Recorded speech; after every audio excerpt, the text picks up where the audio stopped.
Going to get ready to kick things off. Good afternoon and welcome to MGFA's Wellness Series webinar, Preparing for a Telemedicine Call. My name is Jenna Umvalo. I'm the Director of Patient Advocacy and Community Engagement at MGFA, and I will be moderating today's session. Before we get started, I'd like to go over a few housekeeping items. We're thrilled to have such a great showing for today's event, and we ask that you remain on mute throughout the presentation. Please submit your questions via the Zoom chat located on the Zoom menu bar, and we will answer them during the Q&A segment. Today's session will be recorded and available online. Now, I'd like to give a special thanks for the support of our Wellness Series presenting sponsors, Alexion, Argenx, Momenta, UCB, and our supporting sponsor, Immunovant.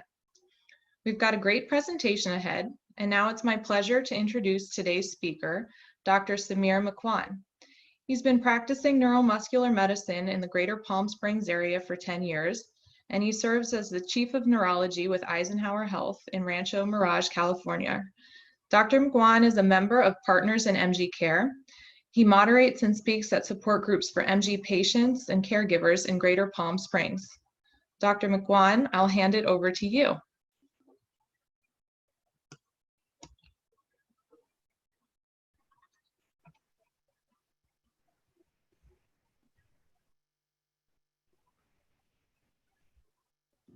Okay, thank you. Thank you so much, Jenna, for the introduction.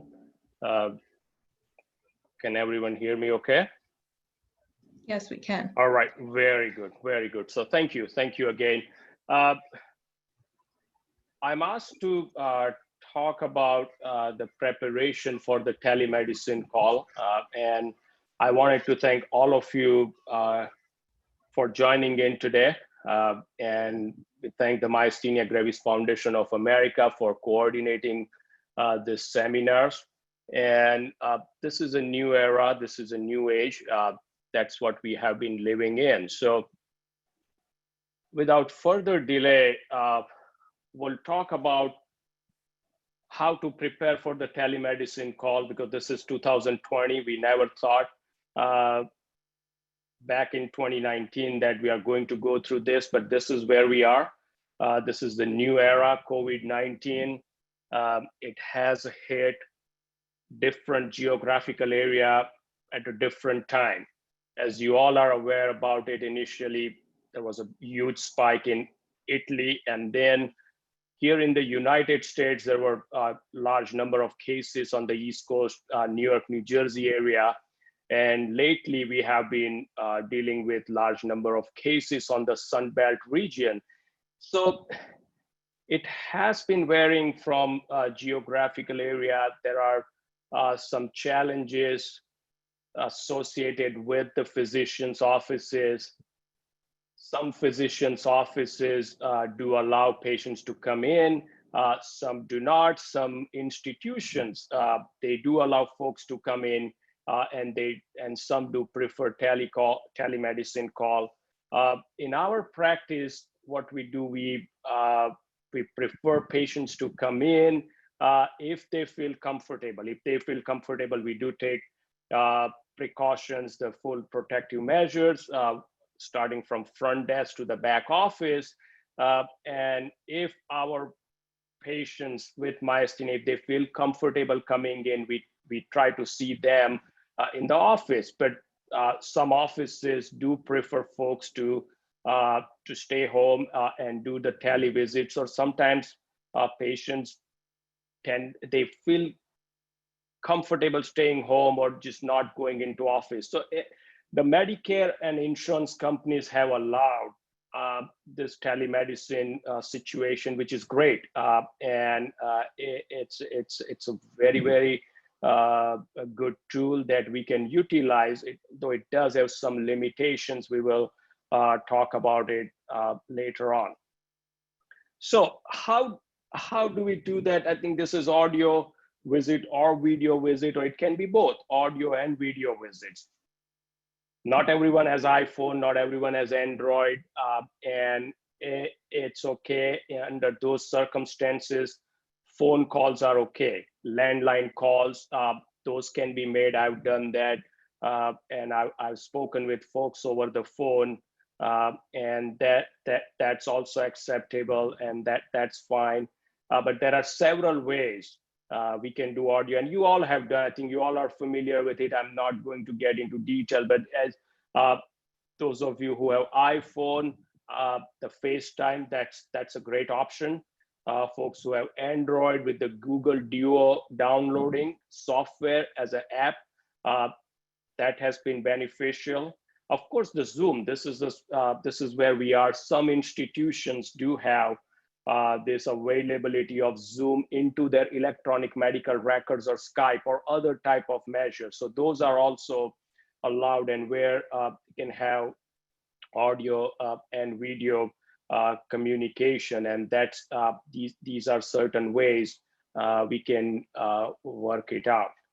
So how it works, the way it works, and you all know, I think most of you are quite familiar with it, but there are a few things I'm going to go over. But initially, the front desk office, they call you that this is your telemedicine visit. That's what we are doing today. And then they turn it over to the back office, and back office would be the nursing staff. Nursing staff would call patients or care, mostly patients, and they do go over a few things.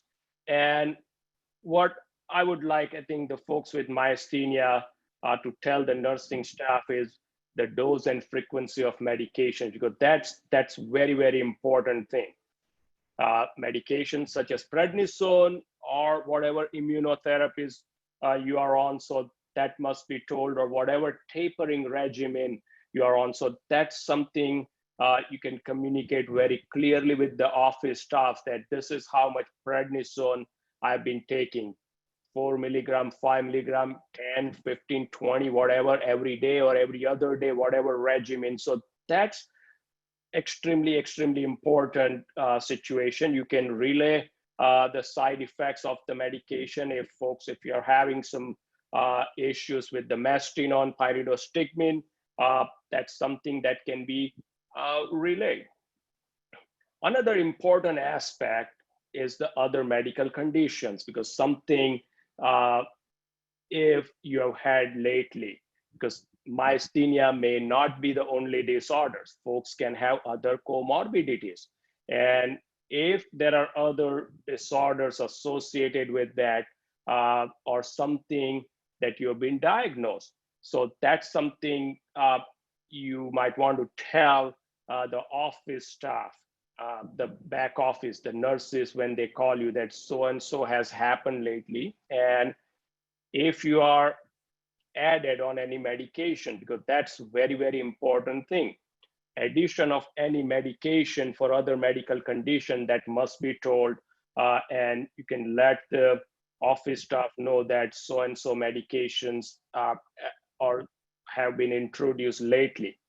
You all are familiar with it, and you all know that myasthenia gravis and certain medication, there is a list of, I think this is a sophisticated group, and I don't need to tell you in detail, but Myasthenia Gravis Foundation of America has already listed the list of the cautionary drug. There are some medications are absolutely contraindicated. Some medications are relatively contraindicated, and most of you are very familiar with it. But if any of those medications have been introduced or added lately, that must be told to the office staff. So that's with the office staff, and then doctor calls you, neurologist calls you afterwards. So by the time information gets to the doctor's desk, however way, they can do it electronically, or they can write it down in my office. My staff, they write it down that, okay, so-and-so, he or she has been on this medications, no side effects, and lately he or she has had such a medical condition. And the primary doctor or any other specialist, they have introduced this newer medication. So by the time you are talking with the neurologist, those things are very available, and that can smoothen the conversation. As I've said, that it can be video or audio. Not everybody has the computer device or the other, and the iPhone, that availability. With that situation, the telephone conversation or landline conversation is also possible. But audio and video, it may give you a little more more evaluation. So as we know, this is a different situation. You are on a screen in front of a doctor. Doctor cannot examine you. So this is where the limitation is. The vital signs, the blood pressure and pulse rate, they haven't been tested. So there are some limitations associated with that. Physical examination is not available. However, history, that can very well be obtained. As a physician, what we are taught in medical school, and you all know, in medical school, we are taught history. History is very, very important part of the clinical evaluation. History is followed by the physical examination. And that's why you go to doctor's office, you are being examined. But the history gives us a very, very good information. It gives us a very, very good clue. And in cases of myasthenia gravis, if you are established with a neurologist for certain years, they have a pretty good idea what's going on. So history is extremely important. And by the time you are on screen or you are on phone with the neurologist, those information are already available, whatever medications have been changed. So history, whatever has changed, you can talk, whatever, it remains the same. When you talk with doctor in the office, it doesn't change. You all know, I'm not going to get into greater detail in that, but that's a history part. Physical exam, we can do few things, and I think certain things can be measured. Eyelid drooping is one part, or if folks have, as you know, with myasthenia, if somebody who has head drop, that can be noticed on the screen. Sometimes we do ask if caregiver or support or spouse is available next to, or a family member. We ask the folks try to get up from the chair without assistance. That may give us some idea about the strength in the lower extremity. Sometimes we ask folks raise arm above the shoulder level. That may give us some idea about the strength in the shoulder girdle. Not perfect, but it can give us some idea. So this is the part of the discussion with neurologists as a part of history and physical examination. Now, this is very, very important thing, which I would like to discuss, and most of you are very familiar with it. This is the score, the MGDL, which is the measurement, quality of life. There are other questionnaire, but MGDL is a questionnaire. We do use that almost all the time, I should say, all the time in our clinic. Every myasthenics who walk in to the clinic, they're handed over this questionnaire by our staff. This is a very good, most of you are very familiar with this questionnaire. It was developed by my mentor, Dr. Richard Barron. He was a chairman of neurology at UT Southwestern Medical Center, and that was back in 1997. It was developed then, and since then, it has been very widely used. As you all know, myasthenia gravis is a fluctuating disorder. Folks can have good time or bad time, good hour or bad hour. So it does fluctuate, and we do rely heavily on the history aspect. And with the history aspect, what you tell us, it gives us a very good clue. And this is an excellent question. It has 8 questions with the 4 categories, 8 questions with 4 categories, total 24 points. If you have it available,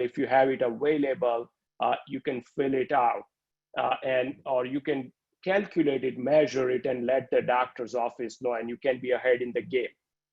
Sometimes in this situation, what we do that we ask the doctor's office can also give it to you. They can ask you some of those questions, and then we can get the good idea, good measurement where one stands. And this is a very important tool where we can determine how much disease burden has on one's quality of life. And this this helps us enormously. It is available. I was just looking at it on the Myasthenia Gravis Foundation of America website. It is available as a copyright. I saw there was the copyrighted by the University of Texas, the UT Southwestern Medical Center, and it's available there. And by some other, I think sometimes doctors' offices, they do have it available, and some companies, they also give it out. So that's widely available. Lately, over the course of past couple of years, they've become much more available, and so many neurologists have started doing this questionnaire. And I think most of you have done this questionnaire. And if you haven't done, I do encourage you guys to do that. If your neurologist can do, you can ask this question that, what about the questionnaire? It can give us a very, very good idea, very, very good measurement, what's going on and how much disease burden has on one's quality of life. So that's the MGDL questionnaire right here. Once we know what's going on, and the management portion is very, very important, as you know. After the visit, your neurologist may change the dose of the medication. Those are very, very important aspects, changing in dose. Prednisone, if somebody who's on prednisone, we can change the dose of the prednisone from one to the another one, every day to the every other day. So changing dose of the medication, those are very important. And sometimes changing the regimen of if one is on infusion, whatever infusion you are on, that can also be changed. Now, this is very, very important aspect. And when you are on you are on a screen, you are on phone, those things can be missed. And I'll go back on the slide. The management is very, very important. And with the myasthenia gravis, folks are not on one medication. We have several tools. And that's what I've said earlier. There are 6 different tools that we utilize to help out folks. And folks with myasthenia are not necessarily on 1 or 2 medications. They are on 3 or more than 3 different regimens. And neurologists, they tend to change. As a neuromuscular doctor, as a neurologist, we tend to change medications at times.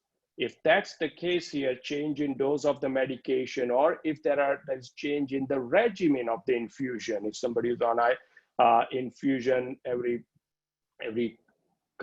few weeks interval, if dose that has been changed, it can be challenging. It can be challenging when you are talking with the neurologist or your doctor over the phone, or you are doing screen time to take a note. So that's something I would encourage to have a family member along with during the visit. So caregiver or support. I know we have, like, Greater Palm Springs area, we have a group, and I think since February we haven't been able to get together in person, but there have been Zoom meetings going on all over the Southern California that the support groups have collaborated really, really well. But last year on one of our meetings, one of our patients said that we should change instead of caregiver, we should use supporter. And that's why I've added this on the slide. So caregiver or supporter, I think or any family member, they are there, that's very helpful. That's important aspect to take a note. Whatever regimen that has been changed by the doctor, whatever dose that has been reduced, or whatever dose that has been increased. Sometimes dose we have to increase the dose of certain medications. I think those needs to be written down. And I think that's taking a note is extremely important. However, or if you are alone, if nobody's with you, that's okay, but make sure you have a pen and paper with you to write it down. Because usually when you are in the doctor's office, when you leave the office, we tell you about the dose and change in the regimen. And with the new standard of care, we give you the instructions. But here, that's not possible with the telemedicine situation. So that's very important aspect. I encourage, if no family member is with you, or if there is no caregiver is with you, that's okay. But make sure you have pen and paper with you, and changing the regimen dosage that can be written. And most important aspect is follow-up visit, because some doctors' offices are really busy. Like we have our office is also extremely busy, like many other offices in the country. So it's important you make sure about the follow-up visit, and at whatever time ask them, and then you get in touch with the front desk scheduler that this is when I would like to do follow-up visit, either in person or on screen time. So it can be accomplished, as I've said, if you feel comfortable. If things get better, looks like at the moment on the Sun Belt, the cases have plateaued in California. If we look, so they've been plateaued. The other areas, they are a little bit rising. So it's changing. It's changing every day, every week. It has been changing. So, and if you try, you can try to get in-person appointment, but if for some reason you cannot get, and if you don't feel comfortable going into the office, or if there are other situations, you can always request that as a televisit. So that's an option. We have it available. So with that, I would like to thank you all again for joining in. I'd like to thank Jenna and Dova from Los Angeles area for today's introduction and coordinating the talk. And then I'm sure there are plenty of questions, and we'll discuss all the questions. So thank you. Thank you so much. Sure. Thank you. Yeah. So the first question is, in looking at the telemedicine and all of the reasons that you can do it, is it safe for an MG patient to go to an in-person visit in the office right now? Yes, to answer that question, yes, it is okay. It is safe to go to doctors, because again, nowadays, nothing is 100% safe, as we know. If you go to grocery stores or any other place, or there's no 100% certainty that this is 100% safe situation. We have to take sometimes calculated risk. And as far as the doctor's offices are concerned, I'll give you my example. Our office, ever since the lockdown has happened, this is the March 16th, 17th, yes, in California, we have had lockdown order. In our clinic, we have continued to see folks in office every day. We have been seeing them in office. We do take certain precautions, very basic precautions. We try to get only few people in the room with physical distancing, 6 feet. We have very good the support from the institution, our Eisenhower Health. I think we have chairs at certain intervals. So that's one thing. And in the office, we do take almost all precautions. So it's okay. As long as you feel okay, that you're doing okay, and you are not sick, and as long as the institution or doctor's office feel that we can let you in, that's perfectly fine.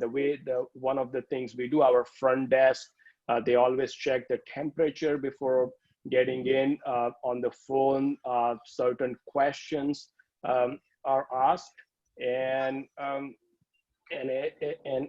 we can do that. So to answer your question, yes, it is okay. It is safe. and again, I'm sorry, I'm not giving like definitive answer, but as we know, I think this is the whole different deal. We all are in together. This is that people, I think, best of the best. They are also trying to figure out about the virus, how it acts, and it's changing every week. Every month there have been new guidelines, but whatever the CDC guidelines we have right now, we tend to follow them very clearly, and it's okay. So I hope I'm answering here. Yeah, thank you. Thank you. Sure. Okay. This next question also kind of ties in with going into the office. Are there any special precautions that we should take to go to a doctor's office visit? I think special, that's a very good, special precautions are masks. I think that's very important. By now we know that masks, they do work, and having, I think, having a mask on, which is extremely important. So that's very important precautions. And then I think you all have been doing all the measures, all the precautions, the hand washing and other stuff. So having masks on and certain basic precaution, that's okay.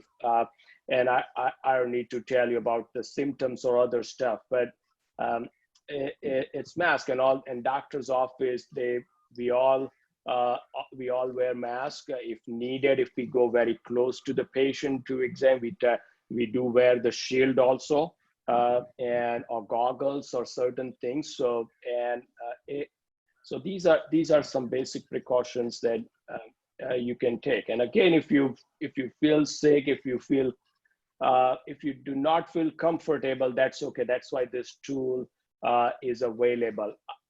I think personally, I prefer folks to come in so I can examine them and talk with them in person. And we tend to do, the usual, the masking and at the 6 feet distance, the basic things. And so examination, then that gives us a good idea. As you know, the important part of the clinical evaluation, history, that's important. And you tell us, I think that can be accomplished over the phone. But the second most important part is physical examination and checking the eyelid muscle strength or some other neck muscle strength, certain strength that can be only accomplished during the doctor's visit, that can give us an idea about changing the regimen or where we should go from here. So that's my my preference. That's why we have allowed patients to come in, and we move forward. So okay. Thank you. Sure. Thank you. What are your recommendations in terms of masks? There's a lot of different sources. There's a lot of different places selling them. What are the recommendations? Are there any specific masks that are optimal for MG patients to wear when they go to visits or even are out and about? I think the mask, or any mask that would be okay, as long as it has 2 layers. As long as it has 2 layers, the medical mask, those are really good. In the past, I think we are talking about in the very recent past when this all started, we're talking about bandana. Just one layer. I don't recommend one layer. As long as there are 2 layers, and most of the masks that you see, they do have at least, if it's a cloth one, there are 2 layers. And there are some other masks are available, KN95, those are also available, and some other surgical masks, they have been available. So those are all good. Sometimes the KN95 mask, it's not easy to wear KN95 mask. It's tough. Surgical mask that can also lead to sometimes a lot of discomfort. So I think cloth masks are good, but as long as there are 2 or more than 2 layers, that's good, and that would give us good protection, and that's what we recommend here. Thank you. Yeah, sure. Thank you. So the next question is will a visit via telehealth be as effective as an in-person one? Very good question. It's not 100% effective, but let me put it, let me tell you, if you have been seeing your doctor for many, many years, if you've known your neurologist for a few years, and if one has already been stable in remission, or one has minimal manifestation state, I should put it near remission status, uh, those are okay, and with that your doctor can adjust the medication. So it's not 100. The telemedicine, telehealth, it's not 100%, but it's very good. With the audio and video, you get a very good idea what's going on. As I've said very early part of the presentation, that clinical evaluation consists of two important things. I'm sorry about reiterating that, but history is 100% that can be 100% accomplished by these measures, by screen time or even over the phone. So that's there. Number two is physical examination, and physical examination that would not be 100% accomplished there. But under current circumstances, if you are in a hotspot area and if you do not feel comfortable going into office, or if your doctor's office is not comfortable, if institutions do not allow it, this is the best resource. This is the best way to use it under current circumstances. And before pandemic, before March 15, 2020, there were so many restrictions by the Medicare and insurance company. They weren't there to go through so many stuff, but now they've allowed it with much less restriction. And this is an important tool that can be utilized. So I think that's that's okay. I think it's the best source that we have. If you can't go to the office. So. Sure. Okay, thank you. This next question is, what should I do if I am suspicious that I might have COVID as an MG patient? Well, if you might have it, absolutely get tested. Getting tested, by all means, call the helpline, and getting tested is extremely. If you have a little bit of suspicion that I've had COVID, yes, getting tested. If you you can go to if there are some symptoms or that can affect breathing or other issues, and sometimes it's hard. With the other comorbidities, with myasthenia. If you have, try not to shy away from going to the emergency room. Nowadays, emergency room have a very good protective measures. They are with the full, we are not back in March or April now.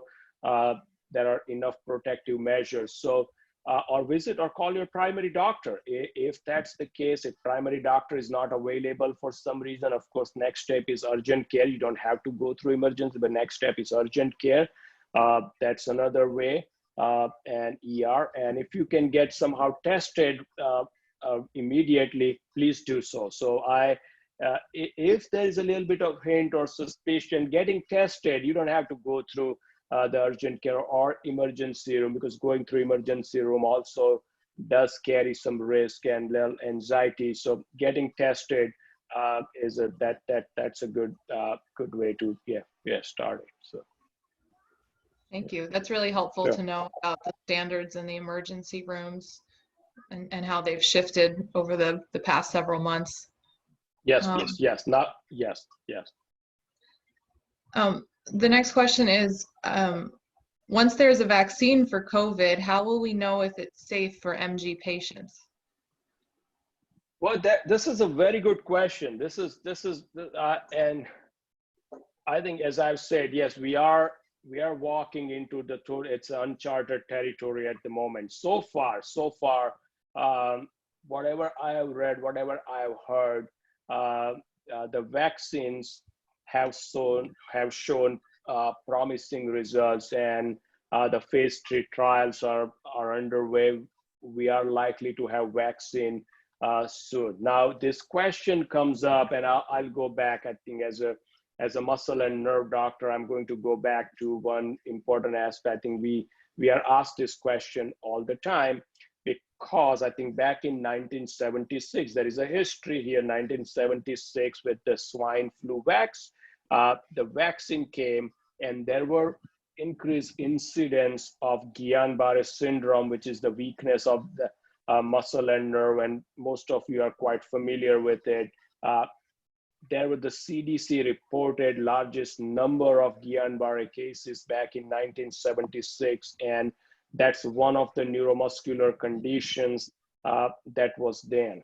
Now, I think with that question comes up all the time. I've been practicing for almost a decade. Folks ask me that, well, is flu vaccine okay in the setting of myasthenia gravis? And my question has always been, yes, it is okay to take it with myasthenia gravis.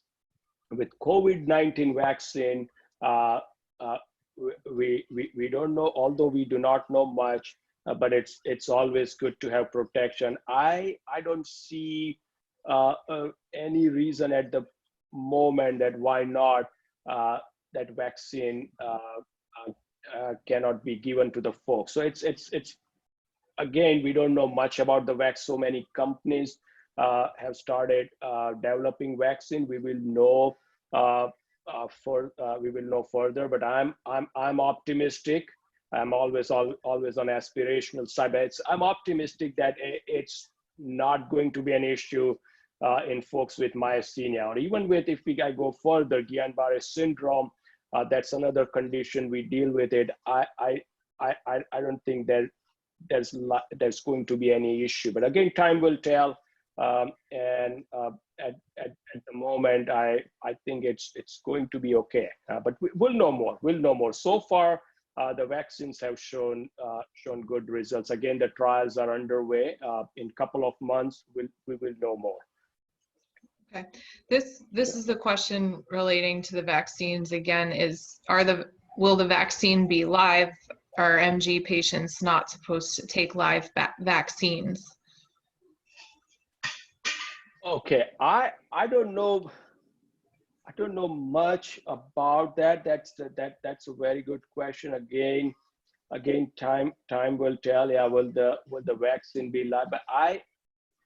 But what I'm thinking, I'm looking at some data and other stuff that it's not likely to be a problem with autoimmune conditions such as myasthenia or any other autoimmune condition. But we'll know more when the vaccine will come to the market. So. Thank you. Okay, sure. Thanks.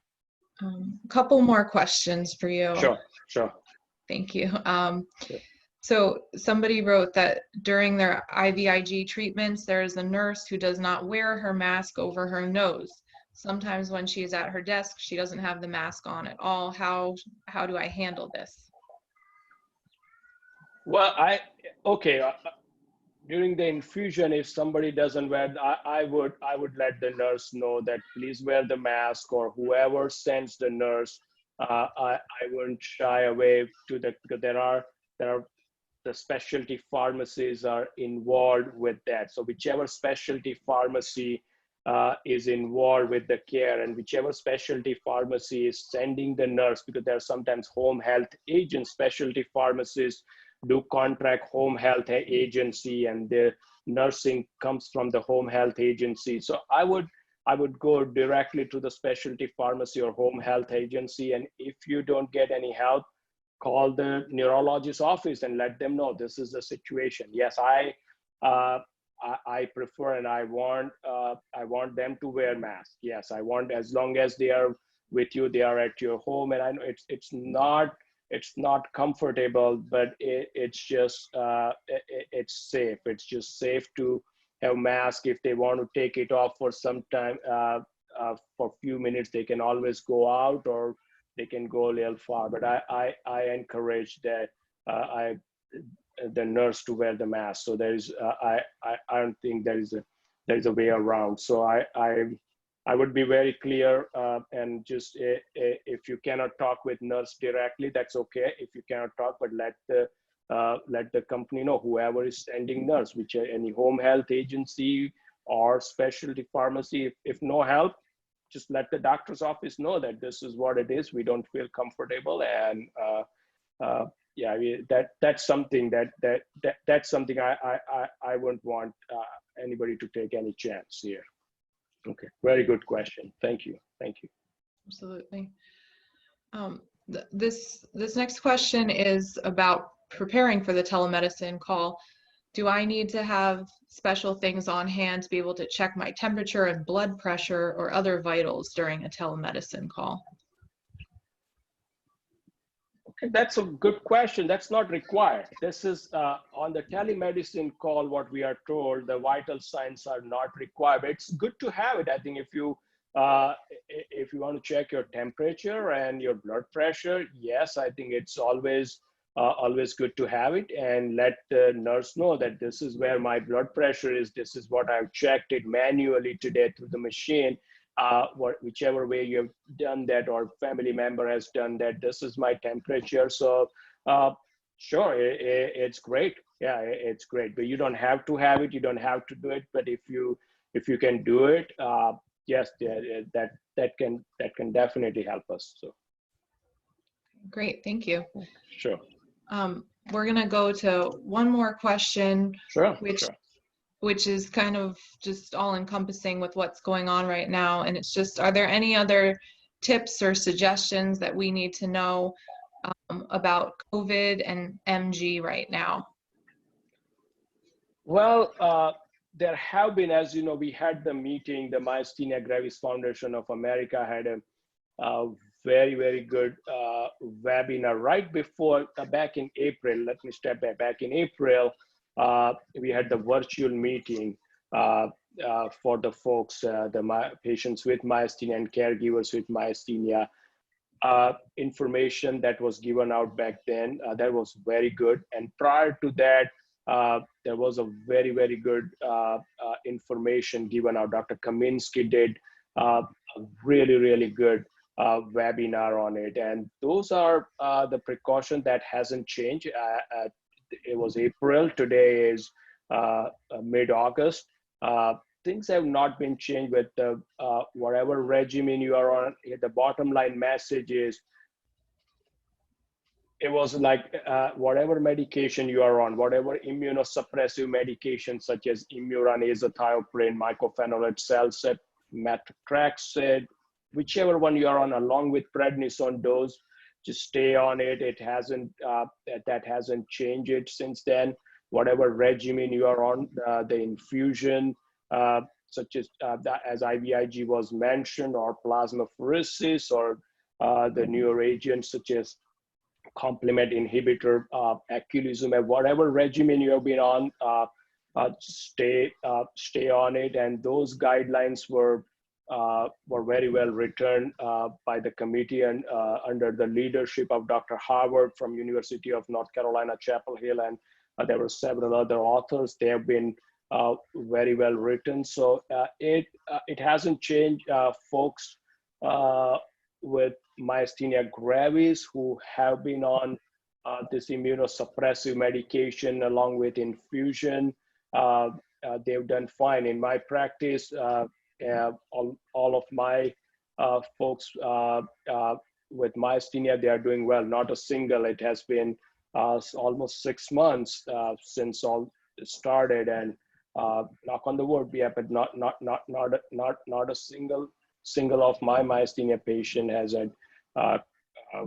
had this issue, the COVID. And again, the precautions. Again, we go back to the basics, the precautions. The universal precautions. Those are important. And again, I'll go back to the previous question. If you are around somebody that you do not feel comfortable that he or she is not taking precaution, but that person should be, please try not to, just shy away. Just report it, and just try to be safe, because this is a time, and we are hoping for the best. So many trials have been going on. The questions have come up. The vaccines are on the way. There are people are worried about vaccination side effect, but so far things do look promising, and cases are also going down. Again, it changes as of now, as you all know. In United States, the mortality is 6%. As of now, 94% of patients have recovered in United States. 6% fatality rate. That's what we have. Rest of the world, the same number. 94% of patients, they have recovered worldwide with 6% fatality. Some countries have higher fatality. In US, the same number. I think a lot of the Sun Belt states, the fatality rate has been 2%, 97 to 98 percentage of recovery rate. So the bottom line message has been, try not to panic, and it is what it is. We are hoping to get through with this. Hopefully sooner with the vaccine, and there are other trials, the drug trials, they have been available. So. Thank you so much. Okay, sure. We're going to wrap things up now. So we want to say thank you to everyone for all of your questions. Special thank you to Dr. Macwan for a very informative session. We really enjoyed that. We learned a lot about telemedicine. MGFA will, thank you. MGFA will be hosting this wellness series throughout the end of September. So please be on the lookout for additional invites. You can also go to the MGFA website and access the Wellness Series webpage to view past webinars that have been recorded and to register for upcoming ones as well. Thank you and enjoy the rest of your day.